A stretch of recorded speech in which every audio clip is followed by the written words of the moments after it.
Marami na palang mga bukol ng bulaklak itong mga tanim kong dragon fruits mga tuto kag mga inday. Grabe, parang kailan ko lang naman ito gintanim. Ngayon marami ng bukol ng bulaklak at halos lahat talaga ng stems niya dito ay marami ng bukol. Yung edad pala ng dragon fruits ko na ito ay 1 year and 7 months na. At pangalawang pamumunga na niya pala ito. Yung unang pamumunga niya ay noong pag-edad niya ng 6 months simula pagkatanim. At dahil ngayon namumunga na itong mga dragon fruits ko, kaya kailangan niya ng enough na nutrient supply para sa kanyang pamumunga. Kaya samahan niyo ko for today's video dahil may gagawin tayong makakatulong sa pamumulaklak at pamumunga nitong aking dragon fruit. Bali, yung una pala natin gagawin dito ay mangunguha tayo ng mga sagu-sago. Kaya binitbit ko na pala itong nahating container at pumunta na ako dito sa aming sagu-sago factory. Marami kasi mga sagu-sago dito mga tuto kag mga inday, purely made by Mimi.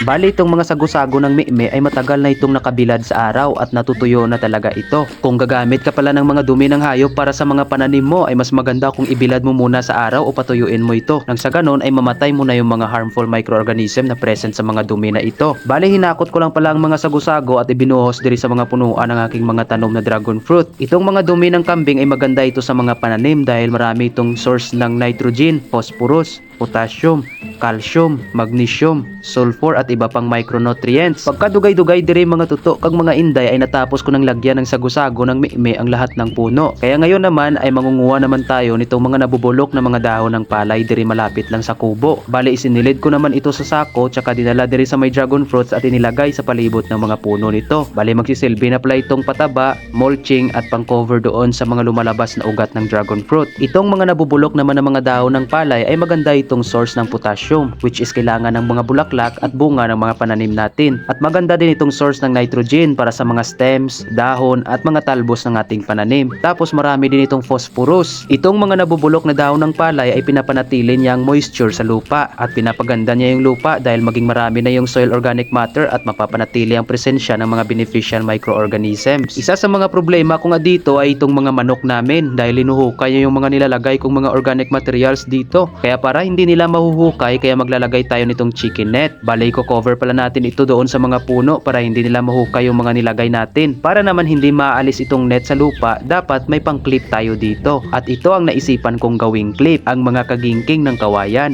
Bali, pinutol-putol ko lang pala siya ng ganito kahaba mga tuto kag mga inday at parang may hook lang akong itinira para doon sasabit yung net kapag ibinao na natin ito sa lupa. Marami-rami yung mga pinanguha ko dito mga tuto kag mga inday at dito nga sa bukid kailangan mo lang talaga maging resourceful kaysa naman sa gagastos ka ng malaki. Pagkatapos ko nga manguha ng mga kagingking ay nagpatuloy naman ako sa paglalagay nitong mga net at ito naman pala yung purpose niya ng mga pinutol ko ng mga kagingking sa kawayan. Bali, ito pala ay iipit natin doon sa mga net at itong hook naman ay dito masasabit yung net para hindi ito matatanggal. Medyo matagal pala gawin itong aking ginagawa mga tuto ag mga inday at masakit talaga sa likod at maalay sa abaga. Pero okay lang yan. Sanay na ako sa mga ganitong gawain at masaya ako sa mga ginagawa ko. Ganon talaga. Mahirap kapag on the process ka pa. Pero kapag bumunga ng lahat ng pinaghirapan mo, makakasabi ka na lang na salamat Panginoon at naging worth it talaga ang lahat. At dito nga guys ay natapos ko na itong lagyan ng net. O diba? Kahit napuntahan pa ito ng maraming manok, wala na akong kakabalakan dahil hindi na nila ito mahuhukay. O sa lahat nga pala na mga gustong mag-order ng cuttings, baka pagkatapos pa ng fruiting season ako makapagbenta. O hanggang dito na lang. Bye-bye. Ingat!